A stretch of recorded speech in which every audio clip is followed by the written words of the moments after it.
ಜಮ್ಮು ಕಾಶ್ಮೀರದಲ್ಲಿ ನಡೆದಂಥ ನರಮೇಧ ಹತ್ಯೆಯ ಹಿನ್ನೆಲೆಯಲ್ಲಿ ಈಗ ಏನೆಲ್ಲ ಆಗಿದೆ ಪರಿಣಾಮಗಳು ಅನ್ನೋದು ಗೊತ್ತಿದೆ. ರಾಜ್ಯದಿಂದ ಕೂಡ ಇಬ್ಬರು ಮೃತರಾಗಿದ್ದಾರೆ. ಆ ಎರಡು ಮೃತದೇಹಗಳನ್ನು ರಾಜ್ಯಕ್ಕೆ ತರಲಾಗಿದೆ. ಒಬ್ಬರು ಮೂಲತಃ ತೆಲಂಗಾಣದವರು, ಬಟ್ ಕರ್ನಾಟಕದಲ್ಲೇ ವಾಸ ಇದ್ದರು. ಒಟ್ಟು 3 ಅಂತ ನಾವು ಇಲ್ಲಿ ಉಲ್ಲೇಖ ಮಾಡಬಹುದು. ಆದರೆ ಪರಿಸ್ಥಿತಿ, ಅಲ್ಲಿನ ವಾತಾವರಣ, ಜೊತೆಗೆ ಅಲ್ಲಿ ಹೋದಾಗ ಆದಂಥ ಅನುಭವವನ್ನು ಖುದ್ದು ಬೆಂಗಳೂರು ದಕ್ಷಿಣ ಲೋಕಸಭಾ ಕ್ಷೇತ್ರದ ಸಂಸದರಾಗಿರುವಂಥ ತೇಜಸ್ವಿ ಸೂರ್ಯ ಅವರು ಕೂಡ ಅದನ್ನು ಕಣ್ಣಾರ ಕಂಡಿದ್ದಾರೆ. ಇವತ್ತು ನ್ಯೂಸ್ ಫಸ್ಟ್ ಜೊತೆ ತೇಜಸ್ವಿ ಸೂರ್ಯ ಅವರಿದ್ದಾರೆ, ಅವ್ರನ್ನ ಮಾತಾಡಿಸ್ತೀನಿ. ತೇಜಸ್ವಿ ಸೂರ್ಯ ಅವರೇ, ನೀವು ಕೂಡ ಘಟನಾ ಸ್ಥಳಕ್ಕೆ ಹೋಗಿದ್ರಿ. ಅಲ್ಲಿ ಕಂಡು ಬಂದಂಥ ಒಂದು ಭೀಭತ್ಸ ವಾತಾವರಣ, ಅದ್ರ ಬಗ್ಗೆ ಹೇಳೋದಾದ್ರೆ ಏನು ಹೇಳ್ತೀರಿ? ಮಧುವರೇ, ನಾನು ಪಬ್ಲಿಕ್ ಅಕೌಂಟ್ಸ್ ಕಮಿಟಿ ಒಂದು ಮೀಟಿಂಗಿಗೆ ನಾನು ಜಮ್ಮು ಕಾಶ್ಮೀರದಲ್ಲಿದ್ದೆ. 2 ದಿವಸ ಮೀಟಿಂಗು ಗುಲ್ಮಾರ್ಗ್ನಲ್ಲಿತ್ತು, 2 ದಿವಸ ಶ್ರೀನಗರದಲ್ಲಿತ್ತು.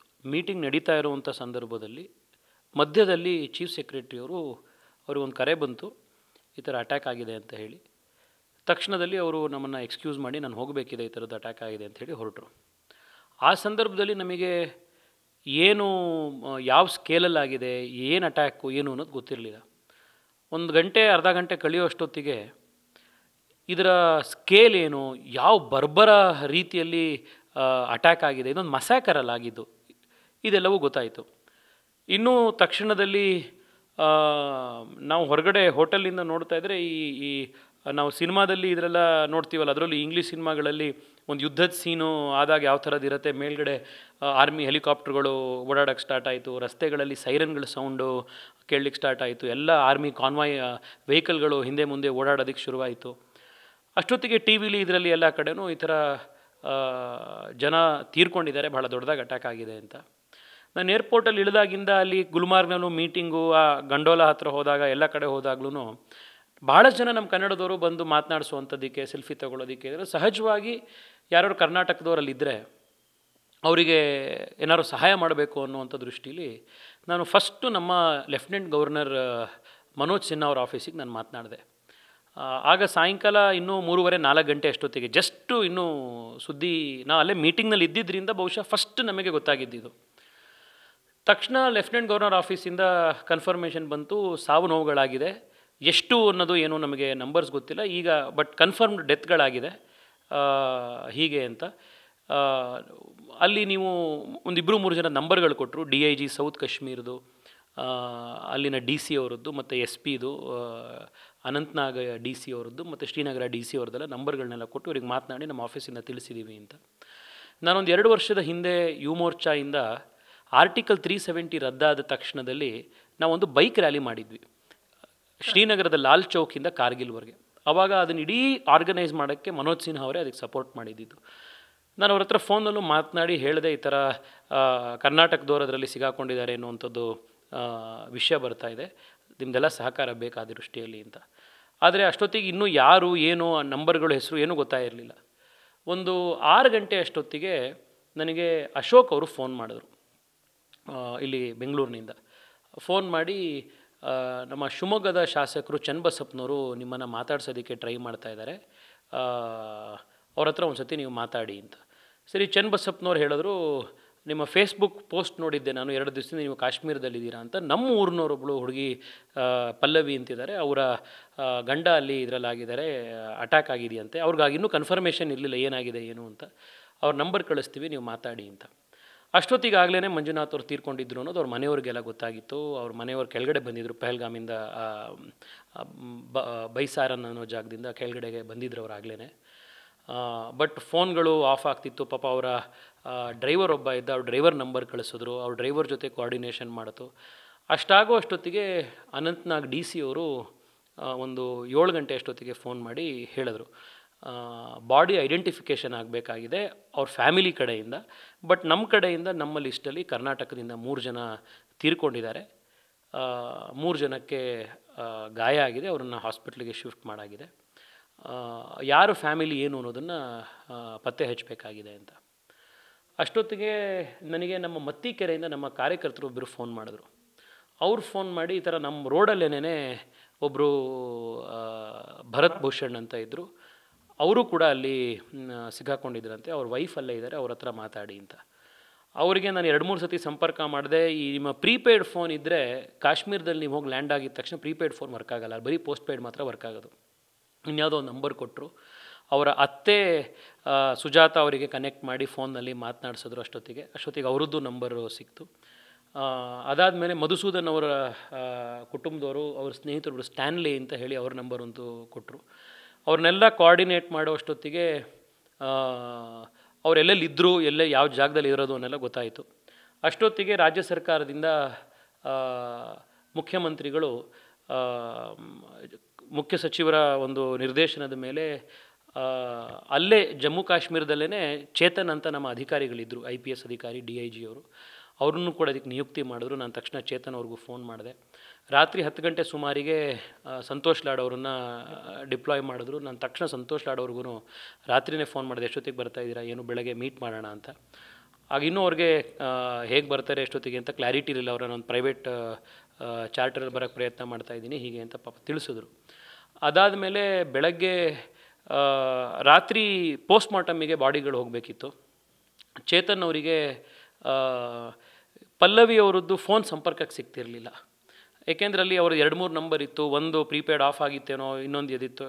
ಒಟ್ಟಿನಲ್ಲಿ ಅವ್ರ ನಂಬರ್ನ ಸಂಪರ್ಕ ಮಾಡಿ ಚೇತನ್ ಅವರಿಗೆ ಕನೆಕ್ಟ್ ಮಾಡಿಸಿ, ಚೇತನ್ ಅವರು ತಕ್ಷಣ ಅವರಿಗೆ ಎಲ್ಲಿದ್ದಾರೆ, ಯಾರು ಉಳ್ಕೊಳ್ಳೋದಕ್ಕೆ ವ್ಯವಸ್ಥೆ ಅದನ್ನೆಲ್ಲ ಅದನ್ನು ಕೋಆರ್ಡಿನೇಷನ್ಗಳನ್ನು ಮಾಡಿದ್ರು. ನಮ್ಮ ಯೂನಿಯನ್ ಗೌರ್ಮೆಂಟಿಂದ ಅಲ್ಲಿ ಲೋಕಲ್ ಅಡ್ಮಿನಿಸ್ಟ್ರೇಷನ್ ಮತ್ತು ಹೋಮ್ ಮಿನಿಸ್ಟ್ರಿಯಿಂದ 2 ಕೆಲಸ ಮಾಡಿದರು. ಒಂದು, ಯಾರು ಈ ಅಟ್ಯಾಕ್ ಆಗಿರುವಂಥ ವಿಕ್ಟಿಮ್ಸ್ನ ಫ್ಯಾಮಿಲಿ ಇದ್ದಾರೆ ಅವರೆಲ್ಲರೂ ಇಮ್ಮಿಡಿಯೇಟಾಗಿ ಪೆಹಲ್ಗಾಮ್ನಲ್ಲೇ ಒಂದು ಟೂರಿಸ್ಟ್ ಲಾಡ್ಜಲ್ಲಿ, ಒಂದು ಹೋಟೆಲ್ನಲ್ಲಿ ಎಲ್ಲರೂ ಇರಿಸಿದ್ರು. ಅಲ್ಲೇ ಅವರಿಗೆ ಬಟ್ಟೆ, ಅಲ್ಲೇ ಅವರಿಗೆ ಊಟ ತಿಂಡಿ ಎಲ್ಲದನ್ನು ಕೊಡ್ತು. ಬಟ್ ನಮಗೆ ರಾತ್ರಿಯೇ 3 ಜನನ ಶ್ರೀನಗರಿಗೆ ಕರ್ಕೊಂಬರಬೇಕು ಅಂತಿತ್ತು. ಸಮಸ್ಯೆ ಏನಿತ್ತು ಅಂತಂದರೆ, ಶ್ರೀನಗರಿಗೆ ಅವ್ರ ಹತ್ರ ವೆಹಿಕಲ್ ಇದ್ರೂ ಅವರೊಬ್ಬರನ್ನೇ ಅಲ್ಲಿಂದ ಕರ್ಕೊಂಡು ಬರೋಕ್ಕೆ ಬಿಡ್ತಿರ್ಲಿಲ್ಲ ಪರ್ಮಿಷನ್, ಸೆಕ್ಯೂರಿಟಿ ಕಾರಣಕ್ಕೋಸ್ಕರ. ಆಮೇಲೆ ಅಷ್ಟೊತ್ತಿಗೆ ಅಮಿತ್ ಶಾ ಅವ್ರು ಬಂದಿದ್ದರು. ಅಮಿತ್ ಶಾ ಅವ್ರು ಅಲ್ಲಿಗೆ ಬಂದ್ಬಿಡ್ತಾರೆ ಅನ್ನೋ ಕಾರಣಕ್ಕೋಸ್ಕರ ಸೆಕ್ಯೂರಿಟಿ ಕೂಡ ಭಾಳ ಬೀಫಪ್ ಆಗಿತ್ತು. ಅದಾದಮೇಲೆ DIG ಜೊತೆಗೆ ನಾನು ಲಿಟ್ರಲಿ ಗಲಾಟೆ ಮಾಡಿದೆ. ನೀವು ಅಲ್ಲಿರೋರ ಜೊತೆಗೆ ನೀವು ಅಲ್ಲಿದ್ದಾರೆ, ಅವ್ರಿಗೆ ಯಾರು ಏನೂ ಅಂತಿಲ್ಲ, ಹೆಣ್ಮಗಳು ಒಬ್ಬರೇ ಇದ್ದಾರೆ, ಭಾಷೆ ಬರ್ತಾ ಇಲ್ಲ, ನೀವು ಅವರನ್ನು ಇಲ್ಲಿ ಶ್ರೀನಗರಕ್ಕೆ ಕರ್ಕೊಂಬನ್ನಿ, ನಾವೆಲ್ಲರೂ ಅವ್ರ ಜೊತೆಗೆ ಇರಬೇಕಾಗತ್ತೆ ಅಂತ. ಸುಮಾರು 10:30 ಅಷ್ಟೊತ್ತಿಗೆ, ಒಂದು 10:30-11 ಗಂಟೆ ಅಷ್ಟೊತ್ತಿಗೆ ಕ್ಲಿಯರೆನ್ಸ್ ಬಂತು. ಅವ್ರ ವೆಹಿಕಲಲ್ಲಿ ಅವ್ರು ಬರ್ಬೋದು, ಅವರಿಗೆ ನಾವು ಮುಂದ್ಗಡೆ ಎಸ್ಕಾರ್ಟು ಮತ್ತು ಇದ್ರ ಪ್ರೊಟೆಕ್ಷನ್ ಕೊಡ್ತೀವಿ ಅಂತ. ಅದಾದಮೇಲೆ ಪಲ್ಲವಿ ಅವರು ಅಲ್ಲಿಂದ ಹೊರಟರು. ಸುಮಾರು 12:45, 1 ಗಂಟೆ 1:30 ಅಷ್ಟೊತ್ತಿಗೆ ಶ್ರೀನಗರಕ್ಕೆ ಬಂದರು. ಶ್ರೀನಗರದಲ್ಲಿ ನಮ್ಮ ಸುನಿಲ್ ಶರ್ಮಾ ಅಂತ ನಮ್ಮ ಅಪೋಸಿಷನ್ ಲೀಡರ್ ಇದ್ದಾರೆ, ಅವ್ರ ಹತ್ರನೂ ಅಷ್ಟೊತ್ತಿಗೆ ಮಾತನಾಡಿ ಅವರು ಅಲ್ಲಿ ಟೂರಿಸಮ್ ಡಿಪಾರ್ಟ್ಮೆಂಟ್ ಒಂದು ಗೆಸ್ಟ್ ಹೌಸಲ್ಲಿ ರೂಮ್ ನಂಬರ್ 202 ಅವ್ರಿಗೆ ಅಲಾಟ್ ಮಾಡಿಸಿ ಅವರು ಅಲ್ಲಿ ಉಳ್ಕೊಂಡ್ರು. ಪಲ್ಲವಿಯವರು ಮತ್ತು ಅಭಿಜಯ ಅವರು ಮಗ. ಅದಾದಮೇಲೆ ಸುಜಾತ ಅವರು ಕೂಡ ಅಷ್ಟೊತ್ತಿಗೆ ಅವ್ರಿಗೂ ಬಂದರು. ಬಂದಾದಮೇಲೆ ಶ್ರೀನಗರದಲ್ಲೇ ಒಂದು ಆರ್ಮಿ ಕ್ಯಾಂಪ್ನಲ್ಲಿ ನೇವಿ ಆಫೀಸರ್ಸ್ಗಳು ಯಾರಿದ್ರು ಆ ಕ್ಯಾಂಪ್ನಲ್ಲಿ ಅವ್ರನ್ನ ಉಳಿಸೋವಂಥದ್ದಾಯಿತು. ಸುಜಾತ ಅವರು ಮತ್ತು ಪಲ್ಲವಿ ಅವರಿಬ್ಬರು ಪಾಪ ಬಂದು ಅವರೇ ಬಾಡಿ ಐಡೆಂಟಿಫೈ ಮಾಡಿ ಎಲ್ಲ ಮಾಡಿದ್ರು, ಧೈರ್ಯವಾಗಿ ಅವರು ಇದ್ದರು. ಮಧುಸೂದನ್ ಅವರ ವೈಫಿಗೆ ಪಾಪ ಅವರು ಆ ಘಟನೆ ನೋಡಿ ಅದಾದಮೇಲೆ ಅವ್ರಿಗೆ ಬಾಡಿ ಐಡೆಂಟಿಫೈ ಮಾಡೋದಕ್ಕೂ ಕೂಡ ಆ ಶಕ್ತಿ ಇರಲಿಲ್ಲ. ಅವ್ರ ಪಾಪ ಅವ್ರ ಜೊತೆಗೆ ಯಾರು ಬೇರೆ ಸ್ನೇಹಿತರಿದ್ದರು, ನಾಗರಾಜ್ ಅಂತ ಇದ್ದಂಥವ್ರ ಸ್ನೇಹಿತರನ್ನ ನೆನಪಿರೋ ಥರ, ಅವರು ನಾಗರಾಜ್ ಅವ್ರ ಪಾಪ ಬಂದು ಬಾಡಿ ಐಡೆಂಟಿಫಿಕೇಷನ್ಗೆ ಇದಕ್ಕೆಲ್ಲ ಶ್ರೀನಗರಿಗೆ ಬಂದರು. ಅಂದರೆ ಆ ಟ್ರಾಮಾ ಆಗಿದೆ. ಅದನ್ನು ಇನ್ನೊಂದು ಸತಿ ನೀವು ಒಂದು ಕ್ಷಣ ನೀವು ಯೋಚನೆ ಮಾಡಿ ಮಧು, ನೀವು ಎದುರುಗಡೆ ನೀವು ನಿಮ್ಮ ಜೀವನದ ಮೋಸ್ಟ್ ಇಂಪಾರ್ಟೆಂಟ್ ವ್ಯಕ್ತಿಗಳು, ನಿಮ್ಮ ಗಂಡ, ನಿಮ್ಮ ಮಗು, ನಿಮ್ಮ ತಾತ, ಅಜ್ಜಿ, ಅಪ್ಪ, ಅಮ್ಮ, ಈ ಥರ ಇರುವಂಥ ಸಂಬಂಧದಲ್ಲಿ ನಿಮ್ಗೆ ಹೆಸರು ಕೇಳಿ ನಿಮ್ಮ ಕಣ್ಣೆದುರುಗಡೆ ತಲೆಗೆ ಹೆಡ್ ಶಾಟಲ್ಲಿ ಹೊಡಿತಾರೆ ಅಂತಂದರೆ ಆ ಟ್ರಾಮಾ ಯಾವ ರೀತಿ ಇರ್ಬೋದು ಅಂತ ಸಹಜವಾಗಿ ಅವ್ರಿಗೆ ಅದನ್ನು ಫೇಸ್ ಮಾಡೋಕ್ಕಾಗೇ ಇರಲಿಲ್ಲ ಪಾಪ. ಆಮೇಲೆ ಬೆಳಗ್ಗೆ ಒಂದು 8 ಗಂಟೆ ಅಷ್ಟೊತ್ತಿಗೆ ಪಲ್ಲವಿಯವರು, ಸುಜಾತ ಅವರು ಎಲ್ಲರೂ ಮತ್ತೆ ಸಂಪರ್ಕ ಮಾಡಿ ಅಷ್ಟೊತ್ತಿಗೆ ಅಮಿತ್ ಶಾ ಅವರು ಎಲ್ಲರೂ ಭೇಟಿ ಮಾಡ್ತೀವಿ ಅಂತಿತ್ತು. ಅಲ್ಲಿ ರೀತ್ ಲೇಯಿಂಗ್ ಇತ್ತು, ಅಲ್ಲಿಗೆ ಇವರೆಲ್ಲರೂ ಕೂಡ ಬಂದರು. ಅಲ್ಲಿ ಒಮರ್ ಅಬ್ದುಲ್ಲಾ ಅವರು ಕೂಡ ಇದ್ದರು, ಸರ್ಕಾರದ ಎಲ್ಲ ಪ್ರತಿನಿಧಿಗಳು ಎಲ್ಲ ಬಂದಿದ್ದರು. ಅಮಿತ್ ಶಾ ಅವರು ಇವರೆಲ್ಲರನ್ನೂ ಭೇಟಿ ಮಾಡಿದ್ರು, ಪ್ರತಿಯೊಬ್ಬರ ಹತ್ರನೂ ಮಾತನಾಡಿದ್ರು.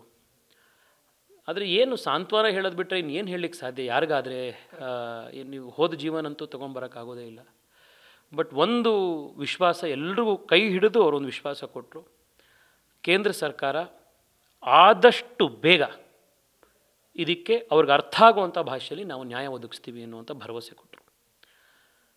ಅದಾದ ಮೇಲೆ ನಮಗಿದ್ದಿದ್ದೇನು ಅಂತಂದರೆ ಇವ್ರನ್ನೆಲ್ಲರೂ ಹೇಗೆ ಯಾವ ಫ್ಲೈಟಲ್ಲಿ ಕರ್ಕೊಂಡು ಬರೋದು ಏನು ಅಂತ DC ಶ್ರೀನಗರ್ ಇದನ್ನು ಕೋಆರ್ಡಿನೇಟ್ ಮಾಡ್ತಾಯಿದ್ರು. ಆಮೇಲೆ CRPFನ ಕೆಲವು ಸತಿ ನಮ್ಮವರು ತಮ್ಮವರು ಅನ್ನೋದು ಎಷ್ಟು ಕೆಲವು ಸತಿ ಸಹಾಯಕ್ಕೆ ಬರುತ್ತೆ ಅನ್ನೋಕ್ಕೆ CRPFನ ಅಲ್ಲಿನ ಕಮಾಂಡೆಂಟ್ ಒಬ್ಬರು ಕಶ್ಯಪ್ ಅಂತ ಹೇಳಿ ನಮ್ಮ ಕರ್ನಾಟಕದವರು, ಅವರು ನನ್ನ ಜೊತೆ ಸಂಪರ್ಕದಲ್ಲಿದ್ದರು. ಅವರು ನಮ್ಮಲ್ಲಿ ಈ ನಮ್ಮ ಭಾಷೆ ನಮ್ಮ ಊರು ಇವೆಲ್ಲ ಯಾವ ಸಂದರ್ಭದಲ್ಲಿ ಹೆಲ್ಪ್ಗಳಿಗೆ ಬರುತ್ತೆ ಅನ್ನೋಕ್ಕೆ ಈ went out of the way. ಪಾಪ ಅವರವರ ಮಿತಿಲಿ ಏನೇನೆಲ್ಲ ಮಾಡೋಕ್ಕಾಗತ್ತೆ, ನಮ್ಮವ್ರು ಕರ್ನಾಟಕದವ್ರು ಏನು ಮಾಡ್ಬೋದು, ಗಾಯಾಳುಗಳಿಗೆ ಮೃತಪಟ್ಟವ್ರು ಅವ್ರು ಸಹಾಯ ಮಾಡುತ್ತಾ ಶುರು ಮಾಡಿದ್ರು. ಅನಂತ್ನಾಗ್ನ ನಮ್ಮ ಶ್ರೀನಗರದ DC ಜಲೀಲ್ ಅಂತ, ಅವರ ಹೆಂಡತಿ ಬೆಳಗಾಂನವರು. ಆ ಒಂದು ಲಿಂಕಿಂದ ಅವರು ಕರ್ನಾಟಕದ ಬಗ್ಗೆ ಸ್ವಲ್ಪ ಹೆಚ್ಚು ವಿಶೇಷ ಕಾಳಜಿ ತಗೊಂಡು ವ್ಯವಸ್ಥೆಗಳು ಮಾಡಿದ್ರು. ಇನಿಷಿಯಲಿ 3 ಗಂಟೆಗೆ ಒಂದು ಫ್ಲೈಟು, 6 ಗಂಟೆಗೆ ಒಂದು ಫ್ಲೈಟು ಮತ್ತು ಹಿಂಗೆ ಹೋಗಬೇಕು ಅಂತಿತ್ತು. ಫ್ಲೈಟಲ್ಲಿ ಎಲ್ಲ ಹೆಸರುಗಳೆಲ್ಲ ಕನ್ಫರ್ಮ್ ಆದಮೇಲೆ ನನಗೆ ತಕ್ಷಣ ಮಧುಸೂದನ್ ಅವ್ರ ಕಡೆಯವರು ಸ್ಟ್ಯಾನ್ಲಿ ತಿರ್ಗಾ ರಿಕ್ವೆಸ್ಟ್ ಮಾಡಿದ್ರು, ನೀವು ನಮಗೆ ಚೆನ್ನೈಗೆ ನಮಗೆ ಹತ್ತಿರ ಆಗುತ್ತೆ, ನಾವು ನೆಲ್ಲೂರಿನಲ್ಲಿ ಮಣ್ಣು ಮಾಡಬೇಕು, ಅಲ್ಲಿಗೆ ವ್ಯವಸ್ಥೆ ಮಾಡಿಸಿ ಅಂತ ತಿರ್ಗಾ DCಗೆ ರಿಕ್ವೆಸ್ಟ್ ಮಾಡಿಸಿ ಅವ್ರ ಪಾಪ ಮಾಡಿಸಿದ್ರು. ಅದಾದಮೇಲೆ ನಾವೊಂದು 3 ಗಂಟೆ ಅಷ್ಟೊತ್ತಿಗೆ ಬಂದ್ವಿ ಏರ್ಪೋರ್ಟಿಗೆ.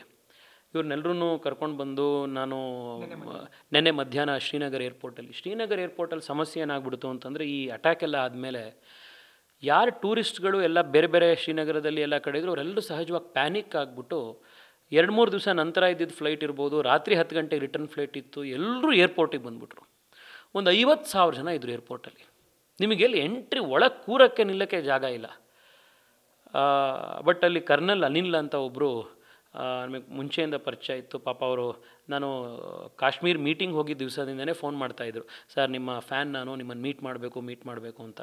ಆ್ಯಕ್ಚುಲಿ ಅಟ್ಯಾಕ್ ಆಗಿದ್ದ ದಿವಸ ಸಾಯಂಕಾಲ ಅವರು ನನ್ನ ಗೌರವಾರ್ಥದಲ್ಲಿ ಒಂದು ಡಿನ್ನರ್ನ ಆರ್ಮಿ ಕ್ಯಾಂಟೋನ್ಮೆಂಟ್ ಆಫೀಸರ್ಸ್ ಮೆಸ್ಸಲ್ಲಿ ಅರೇಂಜ್ ಮಾಡಿದರು. ಅದು ಎಲ್ಲ ಕ್ಯಾನ್ಸಲ್ ಆಯಿತು ಇದರಿಂದಾಗಿ. ಅವ್ರು ಅನಿಲ್ ಅವ್ರನ್ನ ನಾನು ಅಲ್ಲಿ ಬರೋಕ್ಕೆ ಹೇಳಿದೆ, ಇವನ್ನೆಲ್ಲರೂ ಕರ್ಕೊಂಡು ಹೋಗಲಿಕ್ಕೆ ಎಲ್ಲ ಈಸಿ ಆಗಲಿ ಅಂತ. ಪಾಪ ಅವರು ಬಂದು ಅವರೇ ನಿಂತು ಎಲ್ಲರೂ ಒಳಗಡೆ ಕರ್ಕೊಂಡು ಹೋಗಿ ಕೂರಿಸಿ ಊಟದ ವ್ಯವಸ್ಥೆ ಮಾಡಿಸಿ ಇದೆಲ್ಲ ಮಾಡಿದ್ರು. ಅದಾದಮೇಲೆ ಈ ಫ್ಲೈಟ್ಗಳು ಹಿಂದೆ ಮುಂದೆ ಆಗಿ ಸಮಸ್ಯೆ ಆಗ್ತಾಯಿತ್ತು. ಆಮೇಲೆ ಅಲ್ಲಿ ಹೋದ್ಮೇಲೆ ನನಗೆ ಗೊತ್ತಾಯಿತು ಇದ್ರ ಸಮಸ್ಯೆ ಹೆಂಗಿದೆ ಈ ಫ್ಲೈಟ್ದು ಅಂತ. ತಕ್ಷಣ ಈ ಫ್ಲೈಟ್ನವರೆಲ್ಲರೂ 5,000, 10,000, 12,000 ಇದ್ದಿದ್ದನ್ನು 35,000 ಏರಿಸ್ಬಿಟ್ಟಿದ್ರು. ನಾನು ತಕ್ಷಣ ನಮ್ಮ ರಾಮಮೋಹನ್ ನಾಯ್ಡು ಅವರಿಗೆ ಫೋನ್ ಮಾಡಿದೆ, ನಮ್ಮ ಸಿವಿಲ್ ಏವಿಯೇಷನ್ ಮಿನಿಸ್ಟ್ರಿಗೆ. ಅವರಿಗೆ ನಾನು 2 ರಿಕ್ವೆಸ್ಟ್ ಮಾಡಿದೆ. ಒಂದು, ಶ್ರೀನಗರದಿಂದ ಹೊರಗಡೆ ಹೋಗ್ತಾ ಇರೋವಂಥ ಫ್ಲೈಟ್ಗಳ ಸಂಖ್ಯೆ ಜಾಸ್ತಿ ಮಾಡಿಸ್ಬೇಕು. 2ನೇದು, ಯಾವ ಏರ್ಲೈನು ಈ ಟೈಮ್ನಲ್ಲಿ ಮನಸೋ ಇಚ್ಛೆ ಅವರು ಚಾರ್ಜ್ ಮಾಡಬಾರ್ದು. 3ನೇದು, ರೀಶೆಡ್ಯೂಲಿಂಗು ಮತ್ತು ಕ್ಯಾನ್ಸಲೇಷನ್ ಚಾರ್ಜಸ್ಗಳನ್ನು ವೇವ್ ಆಫ್ ಮಾಡಿಸ್ಬೇಕು. ಈ 3 ಮಾಡಬೇಕು. ಇದಕ್ಕೆ ನೀವು DGCAಯಿಂದ ಡೈರೆಕ್ಟಿವ್ ಇಶ್ಯೂ ಮಾಡಿಸ್ಬೇಕು ಅಂತ. ಪಾಪ ಅವರು ಅರ್ಧ ಗಂಟೆ ಒಳಗಡೆ, ನೀವು ನೆನ್ನೆ ನೋಡಿದ್ದೀರಾ, ಒಂದು ಡೈರೆಕ್ಟಿವ್ನೆಲ್ಲ ಇಶ್ಯೂ ಮಾಡಿಸಿದ್ರು. ಪ್ರೈಸ್ ಕಂಟ್ರೋಲನ್ನು ಮಾಡಬೇಕು, ಫ್ಲೈಟ್ಗಳನ್ನು ಜಾಸ್ತಿ ಮಾಡಬೇಕು ಅಂತ. ನೆನ್ನೆನೇ 8 ಹೊಸ ಫ್ಲೈಟು ಶ್ರೀನಗರದಿಂದ ಹೊರಗಡೆ ಹೋಗೋದಕ್ಕೆ ವ್ಯವಸ್ಥೆ ಕೂಡ ಆಯಿತು. ಅದಾದಮೇಲೆ ನಾವು ಒಂದೇ ಫ್ಲೈಟ್ನಲ್ಲಿ 3 ಫ್ಲೈಟ್ ಬೇಡ, ಒಬ್ಬೊಬ್ಬರನ್ನು ಕೋಆರ್ಡಿನೇಷನ್ ಮಾಡೋದು ಕಷ್ಟ ಆಗುತ್ತೆ ಅಂತ ಹೇಳಿ ಈಗ ಇಬ್ಬರು ಬಾಡಿ ತೊಗೊಂಬರ್ಬೇಕಾದ್ರೆ ಇಬ್ಬರೂ ಒಂದೇ ಕಡೆ ಕರ್ಕೊಂಡು ಬನ್ನಿ ಅಂತ ರಿಕ್ವೆಸ್ಟ್ ಮಾಡ್ತು. ಅದಾದಮೇಲೆ 5:15 ಯಾವ್ದು ಫ್ಲೈಟ್ ಇತ್ತು ಆ ಫ್ಲೈಟಲ್ಲಿ ನಾವೊಂದು 12 ಜನ ನಾವೆಲ್ಲ ಒಟ್ಟಿಗೆ ಬಂದ್ವಿ. 12 ಜನಕ್ಕೆ ಅದು via Delhi, first via Mumbai ಇತ್ತು, ಅದಾದಮೇಲೆ ವಯಾ ಡೆಲ್ಲಿ ಅಂತ ಆಯಿತು. 8:30 ಅಷ್ಟೊತ್ತಿಗೆ ಡೆಲ್ಲೀಲಿ ನಾವು ಲ್ಯಾಂಡ್ ಆದ್ವಿ. ಕರ್ನಾಟಕ ಭವನದಿಂದನೂ ಊಟದ ವ್ಯವಸ್ಥೆ ಎಲ್ಲ ಆಗಿತ್ತು. ನಾನು ನಮ್ಮ ಯುವ ಮೋರ್ಚಾದವ್ರಿಗೂ ನಮ್ಮ ಮನೆಯಿಂದ ಊಟ ತೊಗೊಂಡು ಬರಲಿಕ್ಕೂ ಹೇಳಿದ್ದೆ, ಡೆಲ್ಲಿ ನಮ್ಮ ಮನೆಯಿಂದ. ಅಲ್ಲೂ ಊಟದ ವ್ಯವಸ್ಥೆ ಆಯಿತು. ಈ ಒಂದು ಏರ್ಪ್ಲೇನಿಂದ ನಾವು ಶ್ರೀನಗರದಿಂದ ಡೆಲ್ಲಿಗೆ ಯಾವ ಏರ್ಪ್ಲೇನಿಗೆ ಬಂದಿದ್ವಿ, ಆ ಪ್ಲೇನಿಂದ ಡೆಲ್ಲಿಯಿಂದ ಬೆಂಗಳೂರಿಗೆ ಹೋಗುವಂಥ ಏರೋಪ್ಲೇನಿಗೆ ಬಾಡಿಗಳನ್ನೆಲ್ಲ ಮತ್ತೆ ಶಿಫ್ಟ್ ಮಾಡಿಸಿ ಎಲ್ಲ ಕೆಲಸಗಳಾಯಿತು. ಇಲ್ಲಿ 1:15 ರಾತ್ರಿ ಹೊರಟು ಸುಮಾರು 3 ಗಂಟೆ ಅಷ್ಟೊತ್ತಿಗೆ ಬಂದ್ವಿ. ನಾನು ಹರಿಮರಾರ್ ಅವರಿಗೆ, ಅಂದರೆ ನಮ್ಮ BIALನ MD ಯಾರಿದ್ದಾರೆ ಅವರಿಗೆ ನಾನು ಡೆಲ್ಲಿಯಿಂದನೇ ಮಾತಾಡಿದ್ದೆ. ಡೆಲ್ಲಿಲಿ ಏನಾಯಿತು, ಡೆಲ್ಲಿಗೆ ಯಾವ ಬಾಡಿಗಳು ಬಂದಿತ್ತು, ಹೊರಗಡೆ ಸಿಕ್ಕಾಪಟ್ಟೆ ಕಮೋಷನ್ ಆಗಿಬಿಟ್ಟಿತ್ತು. ಒಂದು ಕಡೆ ಮೀಡಿಯಾದವರು, ಇನ್ನೊಂದು ಕಡೆ ಬಾಡಿ ಇದೆ, ಯಾ ಫ್ಯಾಮಿಲಿಯವ್ರು ಎಲ್ಲಿದ್ದಾರೆ ಅಂತ ಗೊತ್ತಿಲ್ಲ, ಬ್ಯಾಗ್ಗಳು ಯಾರ್ಯಾರದ್ದು ಏನೋ ಅನ್ನೋದು ಎಲ್ಲಿ ಹೋಗಿದೆ ಅಂತ ಐಡೆಂಟಿಫಿಕೇಷನ್ ಆಗ್ತಾಯಿಲ್ಲ. ಇದಾಗಬಾರ್ದು, ಇದರಲ್ಲಿ ನಾವು ಬೆಂಗಳೂರಿನಲ್ಲಿ ನಾವು ವ್ಯವಸ್ಥಿತವಾಗಿ ಅರೇಂಜ್ ಆಗಬೇಕು ಅಂತ ನಾನು ಡೆಲ್ಲಿಯಿಂದನೇ ಫೋನ್ ಮಾಡಿ ಹರಿಮರಾರಿಗೆ ಹೇಳಿದ್ದೆ. ಅವರು ಎಲ್ಲ ವ್ಯವಸ್ಥೆಗಳನ್ನು ಇಲ್ಲಿ ಕಲ್ಪಿಸಿದ್ರು. CISF ಅವರಿದ್ದರು, ಚಿರಾಗ್ ಅಂತ ಹೇಳಿ ಆಫೀಸರು, ಅವರು ಅದನ್ನು CISF ಕಡೆಯಿಂದ ಅಷ್ಟು ನೋಡಿದ್ರು. ವಿಲ್ಸನ್ ಅಂತ ಹೇಳಿ ಟರ್ಮಿನಲ್ ಮ್ಯಾನೇಜರು, ಇಂಡಿಗೋ ಅವರು ಪೂರ್ತಿ ವ್ಯವಸ್ಥೆ ಮಾಡಿದರು. ಸಂತೋಷ್ ಅಂತ ಹೇಳಿ ಇಂಡಿಗೋ ಕಡೆಯಿಂದ ಭಾಳ ಒಳ್ಳೆ ಆಫೀಸರ್ ಅವರು, ಇಂಡಿಗೋಲಿರೋರು, ಅವರೆಲ್ಲ ಸ್ವಂತ ಮನೆಯವರದ್ದು ಪಾರ್ಥಿವ ಬಂದರೆ ಎಷ್ಟು ಇನಿಷಿಯೇಟಿವ್ ತಗೋತಾರೋ ಅಷ್ಟು ಇನಿಷಿಯೇಟಿವಲ್ಲಿ ಕೆಲಸ ಮಾಡಿದರು. ನಿಜವಾಗ್ಲೂ ನಾನು ಹೇಳಬೇಕು, ನಮ್ಮ ಕರ್ನಾಟಕದ ಮೀಡಿಯಾದವರು ನಿನ್ನೆ ನಾನು ಸುಮ್ಮನೆ ಹೇಳಲಿಕ್ಕಲ್ಲ, ಡೆಲ್ಲಿಲೂ ನಾನು ನೋಡಿದೆ, ಸಾವಾಗಿದೆ, ಅವ್ರ ಮನೆಯವರಿದ್ದಾರೆ, ಅಲ್ಲಿ ಬಾಡಿ ಇದೆ, ಅವ್ರಿಗೆ ಯಾವ ಬಾಡಿ ಎಲ್ಲಿದೆ ಅಂತ ಐಡೆಂಟಿಫಿಕೇಷನ್ ಗೊತ್ತಾಗ್ತಾಯಿಲ್ಲ. ಇದು ಆ ಟೈಮ್ನಲ್ಲಿ ಏನು ಸೆನ್ಸಿಟಿವಿಟಿ ತೋರಿಸ್ಬೇಕು, ಜವಾಬ್ದಾರಿ ತೋರಿಸ್ಬೇಕು, ಅದು ಯಾವುದೂ ಇಲ್ಲದೆ ಹೆಂಗೋ ಒಂದು ರೀತಿ ಬಿಹೇವಿಯರ್ ಇತ್ತು. ಬಟ್ ನೆನ್ನೆ ನಮ್ಮ ಮಾಧ್ಯಮದವರು ಭಾಳ ಒಂದು ಡಿಸಿಪ್ಲಿನ್ಡಾಗಿ ಅವರಿಗೆಲ್ಲ ಗೌರವ ಕೊಟ್ಟು, ನಿನ್ನೆ ಕರ್ನಾಟಕದಲ್ಲಿ ನೆನ್ನೆ ಬಾಡಿ ಬಂದಮೇಲೆ ಅವ್ರಿಗೆ ಕೊಡೋವರೆಗೂ ಭಾಳ ವ್ಯವಸ್ಥಿತವಾಗಿ ವ್ಯವಸ್ಥೆಗಳಾಯಿತು. ಸಂತೋಷ್ ಲಾಡ್ ಅವರು ಮತ್ತು ಚೇತನ್ ಅವರು ಇಬ್ಬರೂ ನಾನು ನೆನಪಿಸ್ಬೇಕು. ಅವರು ರಾತ್ರಿಯೇ ಫ್ಲೈಟ್ನಲ್ಲಿ 10:30-11 ಗಂಟೆ ಫ್ಲೈಟ್, ಬಹುಶಃ ಅವರು ಅಷ್ಟೊತ್ತಿಗೆ ಬಂದು ಮಧ್ಯರಾತ್ರಿಲಿ ಬಂದು ಅವರು ಆಸ್ಪತ್ರೆಗೆ ಹೋಗಿ ಬಾಡಿಗಳನ್ನೆಲ್ಲ ನೋಡಿ ಅವರಿಗೆಲ್ಲ ಸಾಂತ್ವನ ಹೇಳಿ. ಚೇತನ್ ಅಂತ ನಮ್ಮ IPS ಆಫೀಸರು, ನಾನು ಅವರಿಗೆ ಈ ವಿಕ್ಟಿಮ್ಸ್ಗಳನ್ನೆಲ್ಲ ಕನೆಕ್ಟ್ ಮಾಡಿಕೊಟ್ಟ 5 ನಿಮಿಷದಲ್ಲಿ ಅವ್ರಿಗೆ ಫೋನ್ ಮಾಡಿ ಅವ್ರಿಗೆ ಸಾಂತ್ವನ ಹೇಳಿ ಅವ್ರ ಜೊತೆಗಿದ್ದು ಒಂದು ಧೈರ್ಯ ಕೊಟ್ಟು ಇದೆಲ್ಲವೂ ಆಯಿತು. ನಮ್ಮ ಚೀಫ್ ಸೆಕ್ರೆಟರಿ ಅವ್ರ ಜೊತೆಗೆ ನಾನು ನಿರಂತರ ಸಂಪರ್ಕದಲ್ಲಿದ್ದೆ, ನಮ್ಮ ಶಾಲಿನಿ ರಜನೀಶ್ ಅವ್ರ ಜೊತೆಗೆ.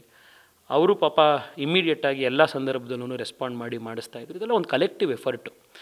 ಏಕೆಂದರೆ ಇಂಥ ಸಂದರ್ಭದಲ್ಲಿ ಎಲ್ಲರೂ ಒಟ್ಟಿಗೆ ಬಂದು ನಮ್ಮವರನ್ನು ಸಪೋರ್ಟ್ ಮಾಡಬೇಕಾಗಿರೋ ನಮ್ಮ ಧರ್ಮ, ಅದನ್ನು ನಾವೆಲ್ಲರೂ ನೆನ್ನೆ ಮಾಡಿದ್ವಿ.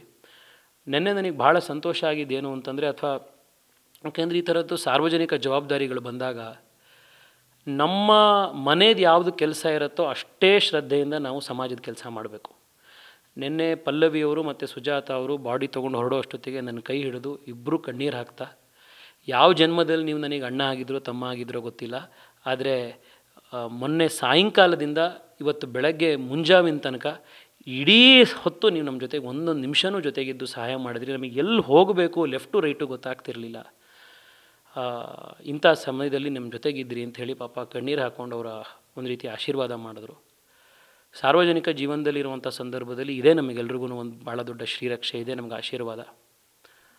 ಅವ್ರಿಗಾಗಿರುವಂಥ ನೋವು, ಅವ್ರಿಗಾಗಿರುವಂಥ ಸಂಕಟ ಯಾರಿಗೂ ಆಗಬಾರ್ದು. ನಾನು ಫ್ಲೈಟ್ನಲ್ಲಿದ್ದಾಗ, ಮಧು ನೀವು ನಂಬಲ್ಲ, ಭರತ್ ಅವರ ಮಗು, ಅವನು 3.5-4 ವರ್ಷ, ಆ ಮಗುಗೆ ಏನೂ ಗೊತ್ತಾಗ್ತಾಯಿಲ್ಲ. ಅವ್ರ ಅಮ್ಮಂಗೆ ಎಳೆದು ಅಮ್ಮ ಅಲ್ಲಿ ಹೊರಗಡೆ ಪ್ಲೇನ್ ನೋಡು ಅಂತ ತೋರಿಸ್ತಾಯಿದೆ. ಅವರಮ್ಮ ಆ ಮಗುನ ಸ್ವಲ್ಪ ಸಮಾಧಾನ ಮಾಡೋದಕ್ಕೆ ಒಂದು 5-10 ನಿಮಿಷ ಆದಮೇಲೆ ಮೊಬೈಲ್ ಫೋನ್ ಕೊಟ್ಟರು. ಮೊಬೈಲ್ ಫೋನಲ್ಲಿ ಅದು ಗೇಮ್ಸ್ ಆಟ ಆಡಿಕೊಂಡು ಕೂತಿತ್ತು ಮಗು. ಅದೇ ಏರೋಪ್ಲೇನಲ್ಲಿ ಅವರ ತಂದೆಯ ಬಾಡಿ ಇದೆ. ಎಂಥ ಹೃದಯ ವಿದ್ರಾವಕ ಸ್ಥಿತಿ ಅದು. ಅಭಿ ಕತೆ ಕೇಳಿದ್ರೆ ನೀವು 96.5, 97% ಮಾರ್ಕ್ಸ್ ತೊಗೊಂಡಿದ್ದಾನಂತವನು ಮೊನ್ನೆ PUC. ಅಷ್ಟು ಒಳ್ಳೆ ಮಾರ್ಕ್ಸ್ ತೊಗೊಂಡಿದ್ದಾನಲ್ಲ ಅಂತ ಎಲ್ಲ ಅಪ್ಪ ಅಮ್ಮ ಖುಷಿಪಟ್ಟು ಫಸ್ಟ್ ಸತಿ ಕಾಶ್ಮೀರಕ್ಕೆ ಹೋಗಿ ಬರೋಣ ಅಂತ ಟ್ರಿಪ್ ಹೋಗಿರೋವಂಥದ್ದು. ಫಸ್ಟ್ ಟೈಮ್ ಅವ್ರ ಅಪ್ಪ ಫ್ಲೈಟ್ ಹತ್ತಿದ್ದಂತೆ, ಅವ್ರು ಇಡೀ ಫ್ಯಾಮಿಲಿ ಫ್ಲೈಟಲ್ಲಿ ಹೋಗಿರೋದು. ಈ ಥರ ಅಂದರೆ ನಾರ್ಮಲ್ ಜನ, ಮಿಡಲ್ ಕ್ಲಾಸ್ ಜನ ಸಂತೋಷವಾಗಿ ಹೋಗಬೇಕು, ಯಾರೋ ಹುಟ್ಟುಹಬ್ಬ ಆಚರಿಸ್ಕೊಳ್ಬೇಕು. ಲೆಫ್ಟಿನೆಂಟ್ ವಿನಯ್ ನರ್ವಾಲು, ಅದೇ ಆ್ಯಕ್ಚುಲಾಗಿ ನನ್ನ ಪ್ರಶ್ನೆ ಇತ್ತು ಸರ್. ತಾವು ನೆನಪಿಸಿದ್ರಿ, ಈಗ ಮದುವೆ ಆಗಿ ಇಷ್ಟು ದಿನ, ಇನ್ನೊಂದು ಕಡೆ 6 ದಿನ, ಆ ಒಂದು ಸಂದರ್ಭದಲ್ಲಿ ಅವ್ರ ಮೇಲೂ ಕೂಡ ಅಟ್ಯಾಕ್. ನಾನವತ್ತು ನನಗೆ ಶಾಕ್ ಆಗಿದ್ದು ಅಂತಂದರೆ, ರಾತ್ರಿ ನನಗೆ ಈ ಎಲ್ಲ ಕಮೋಷನು ಇದೆಲ್ಲ ನಡೀತಾ ಇರೋವಂಥ ಟೈಮ್ನಲ್ಲಿ ನನಗೆ ಶಿವಶ್ರೀ ಫೋನ್ ಮಾಡಿದರು.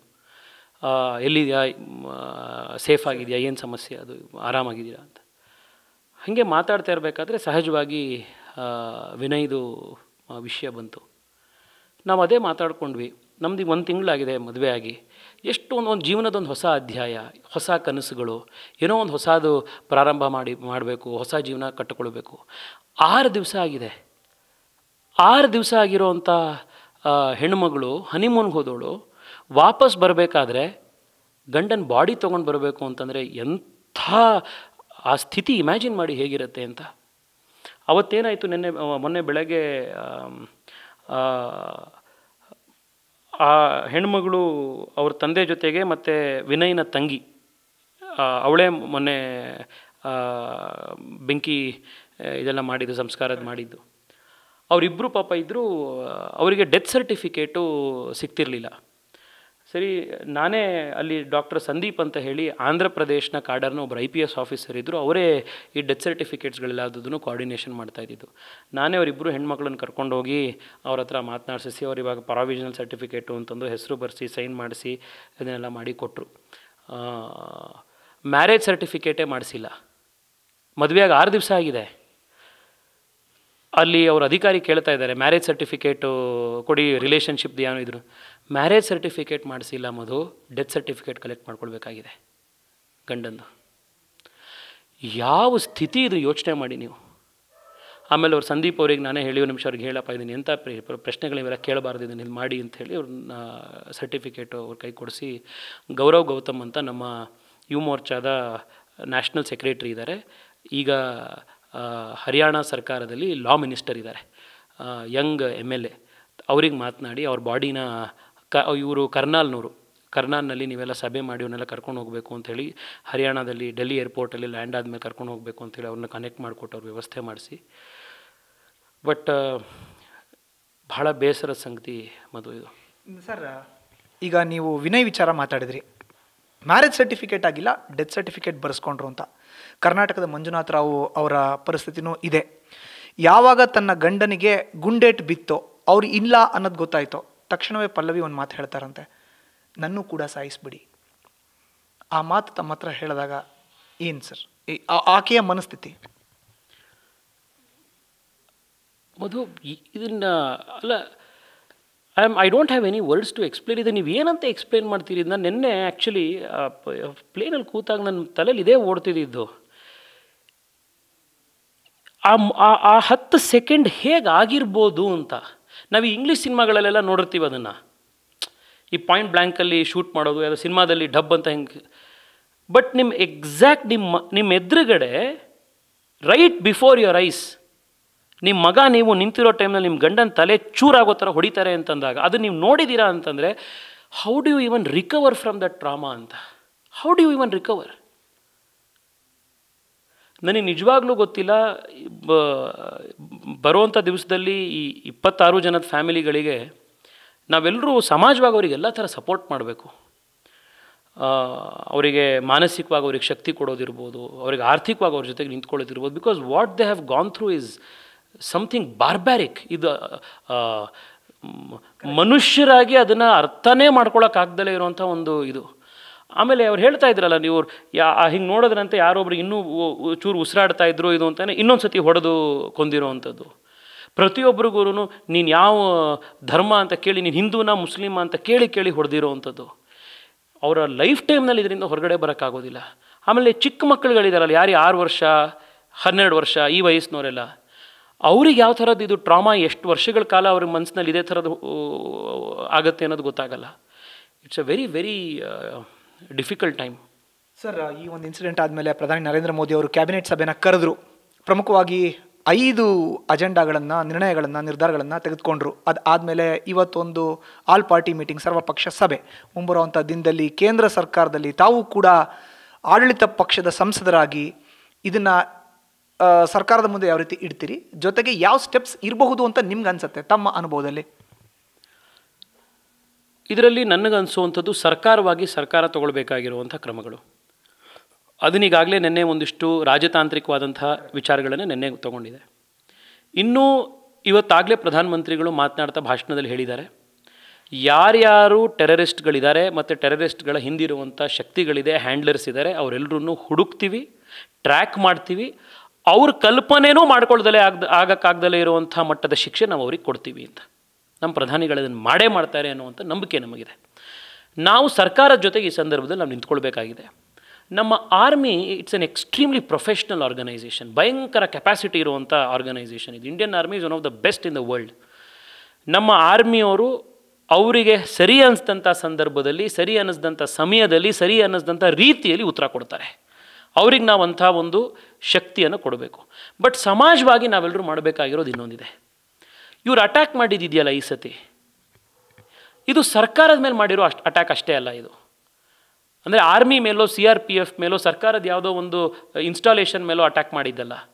ಇದು ಸಮಾಜದ ಸಾಮಾನ್ಯ ಜನರ ಮೇಲೆ ಮಾಡಿರುವಂಥ ಅಟ್ಯಾಕ್. ಇದಕ್ಕೆ ಉತ್ತರ ಸರ್ಕಾರದ ಜೊತೆಗೆ ಸಮಾಜನೂ ಕೊಡಬೇಕಿದೆ. ಸಮಾಜ ಅರ್ಥ ಮಾಡ್ಕೊಳ್ಬೇಕಾಗಿರೋದೇನು ಅಂದರೆ, ಅವರು ಸಂದೇಶ ಭಾಳ ಸ್ಪಷ್ಟ ಇದೆ. ನಿಮ್ಮನ್ನು ಯಾಕೆ ಅವ್ರು ಟಾರ್ಗೆಟ್ ಮಾಡಿದ್ದಾರೆ ಅಂತ, ನಿಮ್ಮ ಧರ್ಮದ ಕಾರಣಕ್ಕೆ ಅವ್ರು ನಿಮ್ಮನ್ನು ಟಾರ್ಗೆಟ್ ಮಾಡಿದ್ದಾರೆ. They have left no doubt in that matter. ಭಾಳ ಕ್ಲಿಯರಾಗಿ ಅವ್ರು ನಿಮ್ಮನ್ನು ಟಾರ್ಗೆಟ್ ಮಾಡಿದ್ದಾರೆ. ಅದೇ ಕಾರಣಕ್ಕೋಸ್ಕರ ಸಮಾಜ ಕೂಡ ಆ ಸಂದೇಶನ ಅರ್ಥ ಮಾಡಿಕೊಂಡು ನಾವೇನು ಜಾಗೃತಿ ಆಗಬೇಕು ಅದನ್ನಾಗಬೇಕಿದೆ. ನನ್ನ ಕಡೆಯ 2 ಪ್ರಶ್ನೆ ಸರ್. ತಾವು ಎಲ್ಲ ಮಾತನಾಡಬೇಕಾದ್ರೆ ಹೇಳಿದ್ರೆ ರಾಜ್ಯ ಸರ್ಕಾರ ಕೂಡ ಒಬ್ಬರು ಸಚಿವರನ್ನ ಅಲ್ಲಿ ಕಳಿಸ್ತು ಅಂತ. ರಾಜ್ಯ ಸರ್ಕಾರದ ನಡೆ ಈ ಒಂದು ವಿಚಾರದಲ್ಲಿ ಹೇಗಿತ್ತು ಅಂತ ನೀವು ಅದನ್ನು ವಿವರಿಸ್ತೀರಿ? ಮಧು, ಈ ಥರದ ಸಂದರ್ಭದಲ್ಲಿ ರಾಜ್ಯ ಸರ್ಕಾರ, ಕೇಂದ್ರ ಸರ್ಕಾರ ಈ ಡಿಬೇಟಿಗೆ ನಾವು ಹೋಗಬಾರ್ದು. ರಾಜ್ಯ ಸರ್ಕಾರ ತನ್ನದು ಕೆಲಸ ಮಾಡಿದೆ. ಸಂತೋಷ್ ಲಾಡ್ ಅವರನ್ನು ಮುಖ್ಯಮಂತ್ರಿಗಳು ನಿಯುಕ್ತಿ ಮಾಡಿದ್ರು. ಸಂತೋಷ್ ಲಾಡ್ ಅವರು ಬಂದರು. ರಾತ್ರಿ ತಡರಾತ್ರಿ ಆದರೂ ಕೂಡ ಅವ್ರು ಫ್ಲೈಟ್ ತೊಗೊಂಡು ಬಂದರು. ಚೇತನ್ ಅವರು ರಾಜ್ಯ ಸರ್ಕಾರದ ಅಧಿಕಾರಿಗಳು ಕೋಆರ್ಡಿನೇಷನ್ನಲ್ಲಿದ್ದರು. ಮುಖ್ಯ ಸಚಿವರು ಇಲ್ಲಿಂದ ಶಾಲಿನಿ ರಜನೀಶ್ ಅವರು ಕೋಆರ್ಡಿನೇಷನ್ ಸರ್ಕಾರ ಜೊತೆಗಿದ್ದು ಸರ್ಕಾರ ಏನು ಮಾಡಬೇಕಿತ್ತು ಅದನ್ನು ಅವ್ರ ಕೈಲಾಗಿದ್ದು ರಾಜ್ಯ ಸರ್ಕಾರದ ಕಡೆಯಿಂದ ಮಾಡ್ತಾಯಿತ್ತು. ಆದರೆ ಕೇಂದ್ರ ಸರ್ಕಾರನೂ ಕೂಡ ಕೇಂದ್ರ ಸರ್ಕಾರದ ಕಡೆಯಿಂದ ಕೋಆರ್ಡಿನೇಷನ್ನು, ಐಡೆಂಟಿಫಿಕೇಷನ್ನು, ಈ ಏನು ನಮ್ಮ ರಾತ್ರಿ ಅವ್ರನ್ನ ಟ್ರಾನ್ಸ್ಪೋರ್ಟ್ ಮಾಡಲಿಕ್ಕೆ ಬೇಕಾದಂಥ ಸೆಕ್ಯೂರಿಟಿ ಪ್ರೋಟೋಕಾಲ್ಗಳು, ಅವ್ರನ್ನ ರಾತ್ರಿ ಶ್ರೀನಗರದಲ್ಲಿ ಉಳಿಸ್ಬೇಕಾಗಿದ್ದಂಥ ಜಾಗಗಳು, ಅವ್ರನ್ನ ಕರ್ಕೊಂಡು ಬರಬೇಕಾದ್ರೆ ಮಾಡಿದಂಥ ಸ್ಪೆಷಲ್ ಫ್ಲೈಟ್ ವ್ಯವಸ್ಥೆಗಳು, ಇವೆಲ್ಲವೂ ಮಾಡಿದೆ. ಇದನ್ನೀಗ ರಾಜ್ಯ ಸರ್ಕಾರ ಮಾಡಿಸ್ತು, ಇದನ್ನು ಕೇಂದ್ರ ಸರ್ಕಾರ ಮಾಡಿಸ್ತು ಅನ್ನುವಂಥ ಅದು ಭಾಳ ಬಾಲಿಶವಾದಂಥ ಕೆಲಸ. ಇಂಥ ಸಂದರ್ಭದಲ್ಲಿ ಆ ಇಮ್ಮೆಚ್ಯೂರ್ ಆಗಿರುವಂಥ ವಿಚಾರಗಳನ್ನ ನಾವು ಮಾತನಾಡಬಾರ್ದು. ನನಗನ್ಸುವಂಥದ್ದು ಈ ವಿಚಾರದಲ್ಲಿ ನಾವು ಈ ತೂತು ಮೇಮೆ ಕ್ರೆಡಿಟ್ ವಾರಿಗೆ ನಾವು ಯಾವತ್ತೂ ಕೂಡ ಹೋಗಬಾರ್ದು. ಎಲ್ಲರೂ ಅವ್ರವ್ರ ಕರ್ತವ್ಯ ಮಾಡಬೇಕು. ಎಲ್ಲರೂ ಅವ್ರ ಕರ್ತವ್ಯ ಮಾಡುವಂಥ ಪ್ರಯತ್ನ ಎಲ್ಲರೂ ಮಾಡಿದ್ದಾರೆ. ಸರ್, ಈ ರೀತಿ ಘಟನೆ ಆಗಬಾರ್ದಾಗಿತ್ತು, ನಿಜ. ನಂದು ಕಡೆ ಪ್ರಶ್ನೆ, ರಾಜ್ಯ ಸರ್ಕಾರದ ಬಗ್ಗೆ ನನಗೊಂದು ಬೇಸರ ಇದೆ. ಇವತ್ತು ಮುಖ್ಯಮಂತ್ರಿಗಳು 10 ಲಕ್ಷ ರೂಪಾಯಿನ ಘೋಷಣೆ ಮಾಡಿದ್ದಾರೆ. 10 ಲಕ್ಷ ರೂಪಾಯಿಲಿ ಇವತ್ತು ಏನು ಬರುತ್ತೆ ಮಧು? ಕೇರಳದಲ್ಲಿ ಆನೆ ತುಳಿತಕ್ಕೆ ಒಳಗಾಗಿದ್ದಂಥ ಮಲಯಾಳಿಯವರಿಗೆ, ನಾನಿರಲ್ಲಿ ತಿರ್ಗಾ ಮಲಯಾಳಿ ಕನ್ನಡ ಅಂತ ಹೇಳ್ತಾ ಇಲ್ಲ, ಆದರೆ ಕರ್ನಾಟಕ ಸರ್ಕಾರದ ಪ್ರೈಮರಿ ರೆಸ್ಪಾನ್ಸಿಬಿಲಿಟಿ ಇರೋದು ಕರ್ನಾಟಕದವರಿಗೆ, ಕನ್ನಡದವರಿಗೆ. ಕೇರಳದವರಿಗೆ ಅವರು ಸಹಾಯ ಮಾಡಿದ್ರ ಬಗ್ಗೆ ನಂದು ಏನೂ ಆಕ್ಷೇಪ ಇಲ್ಲ. ಏಕೆಂದರೆ ದೇಶದ ಐಕ್ಯತೆ ಬಗ್ಗೆ ಹೋರಾಟ ಮಾಡುವಂಥ, ದೇಶ ಒಂದು ಅಂತ ಹೇಳುವಂಥ ಪಾರ್ಟಿ ನಮ್ಮದು. ಆ ಸಿದ್ಧಾಂತದಿಂದ ಬಂದಿರುವಂಥವ್ರು. ಆದರೆ ಅವ್ರಿಗೆ 15 ಲಕ್ಷ ಕೊಡ್ತೀರಿ ನೀವು, ಆನೆ ಕಾಲು ತುಳಿತಕ್ಕೆ ಒಳಗಾಗಿ ಸಾಯೋರಿಗೆ. ಇಂಥ ಬರ್ಬರವಾಗಿ ಟೆರರ್ ಅಟ್ಯಾಕಲ್ಲಿ ಸತ್ತಿರೋರಿಗೆ ಕರ್ನಾಟಕದವ್ರಿಗೆ ನೀವು 10 ಲಕ್ಷ ಕೊಡ್ತೀವಿ ಅಂತಂದರೆ, ಅಟ್ಲೀಸ್ಟು ಮಧುಸೂದನ್ ಅವರ ಮಗ, ಮಂಜುನಾಥ್ ಅವರ ಮಗ ಸೆಕೆಂಡ್ PUC ಓದ್ತಾ ಇದ್ದಾನೆ. ಅಟ್ಲೀಸ್ಟ್ ನೀವು ಒಂದು 50 ಲಕ್ಷ ರೂಪಾಯಿ ದುಡ್ಡು ಕೊಟ್ಟರೆ ಬ್ಯಾಂಕ್ನಲ್ಲಿ ಇಟ್ಕೊಂಡು ಬಡ್ಡಿಲಾದ್ರು ಹೈಯರ್ ಎಜುಕೇಷನ್ ಓದಿಸ್ತಾರೆ. ನಮ್ಮ ಭರತ್ ಭೂಷಣ್ ಅವರ ಮಗ 3 ವರ್ಷ 4 ವರ್ಷದ ಮಗು ಅದು. ಅವ್ರಿಗೊಂದು 50 ಲಕ್ಷ ರೂಪಾಯಿ ನೀವು ಅವ್ರಿಗೆ ಕೊಟ್ಟರೆ 50 ಲಕ್ಷ ರೂಪಾಯಿ ಬಡ್ಡಿಲಿ ಸ್ಕೂಲ್ ಫೀಸ್ ಕಟ್ಟಿಸ್ಕೊಂಡು ಹೋಗ್ತಾರೆ. ಈ ಇಬ್ಬರು ಹೆಣ್ಮಕ್ಳು ಏನು ಮಾಡಬೇಕು? ರಾಜ್ಯ 2.5 ಲಕ್ಷ ಕೋಟಿ ರೂಪಾಯಿ ಬಜೆಟ್ ಕೊಡುವಂಥ ರಾಜ್ಯ ಸರ್ಕಾರಕ್ಕೆ 1 ಕೋಟಿ ರೂಪಾಯಿ ಇವರಿಬ್ಬರಿಗೆ ಕೊಡೋಕ್ಕಾಗಲ್ವಾ? 1 ಕೋಟಿ ರೂಪಾಯಿ ಸರ್ಕಾರಕ್ಕೆ ಇದು ಯಾರು ಅವ್ರಿಗೆ ಅಡ್ವೈಸ್ ಮಾಡ್ತಾರೋ? ಮುಖ್ಯಮಂತ್ರಿಗಳು ಇದನ್ನು 10 ಲಕ್ಷ ರೂಪಾಯಿ ಹೆಂಗೆ ಒಪ್ಕೋತಾರೋ? ಬೆಲೆ ಬೇಡವಾ ಸರ್? ನಮ್ಮ ಕರ್ನಾಟಕದವ್ರು ಯಾರೋ ಒಬ್ಬರು ತೀರ್ಕೊಂಡಿದ್ದಾರೆ ಅಂದರೆ ಅವ್ರ ಜೊತೆಗೆ ನಾವು ಇರಬೇಕು ಅಂತ ಬಂದು ಹಾರ ಹಾಕಿ ಹೋಗ್ಬಿಡೋದಾ? ತುಂಬ ಜನ ಬಂದು ಹಾರ ಹಾಕೋದ್ರಿ ಇವತ್ತು. ಈ ಎಷ್ಟೋ ಜನ ಟಿ ವಿಲಿ ಇದರಲ್ಲಿ ನೋಡೋ ಅಂಥವ್ರು ಅವರೆಲ್ಲರೂ ಪಾಪ ಪಶ್ಚಾತ್ತಾಪ ಪಟ್ಟಿದ್ದಾರೆ, ಅಯ್ಯೋ ಅಂತ ಕಣ್ಣೀರಿಟ್ಟಿದ್ದಾರೆ. ಮುಖ್ಯಮಂತ್ರಿಯಾಗಿ ನಾವು ಅಷ್ಟೇ ಮಾಡೋದಾ? ಸರ್ಕಾರವಾಗಿ ಅಧಿಕಾರದಲ್ಲಿ ಇದ್ದಾಗ ನಮ್ಮ ಅಷ್ಟೇ ಕೆಲಸನಾ? ನಾವು ಅವ್ರ ಪರಿವಾರಕ್ಕೆ ಏನಾದರೂ ಒಂದು ಸಹಾಯ ಆಗಿ ಆಧಾರ ಸ್ತಂಭವಾಗಿ ನಿಲ್ಲಬೇಕು ಸರ್ಕಾರ ಅಂತಂದ್ರೆ ಏನು? ಇಬ್ಬರು ಕುಟುಂಬ ಇದೆ, 50 ಲಕ್ಷ ರೂಪಾಯಿ ನಾವು ಕೊಡ್ತೀವಿ ಅಂತಂದು ಅವ್ರನ್ನ ಅದನ್ನು ಬ್ಯಾಂಕಲ್ಲಿ ಇಟ್ಕೊಂಡು ಅದರದ್ದು ಇಂಟ್ರೆಸ್ಟಲ್ಲಿ ಮಕ್ಕಳದ್ದು ಎಜುಕೇಷನ್ ಆರೋ ಓದಿಸ್ತಾರೆ. ಇಬ್ಬರು ಕೂಡ ಇನ್ನು ಸಿಂಗಲ್ ಮದರ್ಸು, ಸಿಂಗಲ್ ಪೇರೆಂಟ್ಸ್. ಅವ್ರಿಗೆ ಹೆಂಗೆ ನೀವು ಸಹಾಯ ಮಾಡ್ತೀರಿ? ಅವ್ರು ನಾಳೆ ಬೆಳಗ್ಗೆ, ಇವತ್ತು ನೀವು ಟಿ ವಿ ಅವರಿದ್ದೀರಿ ಸರ್, ನೀವಟ್ಟೆ ಅವ್ರ ಮನೆ ಹತ್ರ ಹೋಗ್ತಿದ್ದೀರಿ, ಕೇಳ್ತಾ ಇದ್ದೀರಿ, ಇವತ್ತು ನಾವು ಅದ್ರ ಬಗ್ಗೆ ಮಾತಾಡ್ತಾ ಇದ್ದೀವಿ. ಒಂದು ವಾರ ಆದಮೇಲೆ ಇದನ್ನೆಲ್ಲ ಮರ್ತೋದ್ಮೇಲೆ ಯಾರು ಅವ್ರ ಮನೆ ಹತ್ರ ಹೋಗ್ತಾರೆ? ನೀವು ನ್ಯೂಸ್ ಫಸ್ಟ್ ಅವ್ರು ಹೋಗ್ತೀರಾ, TV 9 ಅವ್ರು ಹೋಗ್ತೀರಾ, BJP ಕಾಂಗ್ರೆಸ್ನವ್ರು ಹೋಗ್ತಾರಾ, ಮುಖ್ಯಮಂತ್ರಿಗಳು ನಾವು MP ಗಳು ಹೋಗ್ತೀವಿ, ಯಾರು ಹೋಗ್ತಾರೆ? ತಾಯಿ ಮಗ ಅಷ್ಟೇ. ಅವತ್ತು ಆ ರಿಯಾಲಿಟಿ ಅವ್ರಿಗೆ ಗೊತ್ತಾಗತ್ತೆ, ಅದ್ರದ್ದು ಏನು ಲಾಸ್ ಆಯಿತು, ಏನು ಕಳ್ಕೊಂಡ್ರು ಅಂತ. ನಾವು ಅವ್ರ ಪರವಾಗಿರಬೇಕಾಗಿದ್ದು ನಮ್ಮ ಜವಾಬ್ದಾರಿ ಅಲ್ವಾ? ನಾನು ಈಗಲೂ ನಿಮ್ಮ ಮುಖಾಂತರ ಮಾನ್ಯ ಮುಖ್ಯಮಂತ್ರಿಗಳಿಗೆ ನಾನು ಮನವಿ ಮಾಡ್ತಾ ಇದ್ದೀನಿ, ಕನಿಷ್ಠ ಅಂದರೂ 50 ಲಕ್ಷ ರೂಪಾಯಿನ ಇಬ್ಬರಿಗೂ ಕೂಡ ತಾವು ಮುಖ್ಯಮಂತ್ರಿಗಳಾಗಿ ಸರ್ಕಾರದ ಕಡೆಯಿಂದ ಕೊಡಿ. ನಿಜವಾಗ್ಲೂ ಕೂಡ ಒಳ್ಳೆಯ ಕೆಲಸ ಮಾಡಿದಾಗತ್ತೆ. ಅವರ ಕುಟುಂಬದ ಜೊತೆಗೆ ನಿಂತ್ಕೊಂಡಿರುವಂಥ ಒಂದು ಆಶೀರ್ವಾದ ನಮ್ಮೆಲ್ಲರಿಗೂ ಕೂಡ ರಾಜ್ಯದ ಜನ ನಮಗೆ ಮಾಡ್ತಾರೆ. Thank you sir. ಇದು ಒಟ್ಟಾರೆ ತೇಜಸ್ವಿ ಸೂರ್ಯ ಅವರ ಮಾತು. ಜಮ್ಮು ಕಾಶ್ಮೀರದಲ್ಲಿ ಆಗಿರೋ ಅಂಥ ಈ ಒಂದು ಭಯೋತ್ಪಾದಕ ಚಟುವಟಿಕೆ, ಉಗ್ರರ ದಾಳಿ ಏನಿದೆ, ನಿಜಕ್ಕೂ ಕೂಡ ಖಂಡನೀಯ. ಈ ರೀತಿಯಾದಂಥ ಒಂದು ಕೃತ್ಯವನ್ನು ಎಸಗದವ್ರಿಗೆ ಕಠಿಣ ಶಿಕ್ಷೆ ಆಗಲೇಬೇಕು. ಅದನ್ನು ನಮ್ಮ ನರೇಂದ್ರ ಮೋದಿ ಸರ್ಕಾರ ಮಾಡೇ ಮಾಡುತ್ತೆ ಅನ್ನೋ ಒಂದು ವಿಶ್ವಾಸದ ಮಾತುಗಳನ್ನು ಹೇಳಿದ್ದಾರೆ. ಕ್ಯಾಮ್ರಾ ಪರ್ಸನ್ ಅವಿರಾಜ್ ಜೊತೆ Madhusudan, news first Kannada, Bengaluru. News first ನಿರ್ಭೀತಿಯಿಂದ ನಿಮ್ಮ ಪರವಾಗಿ.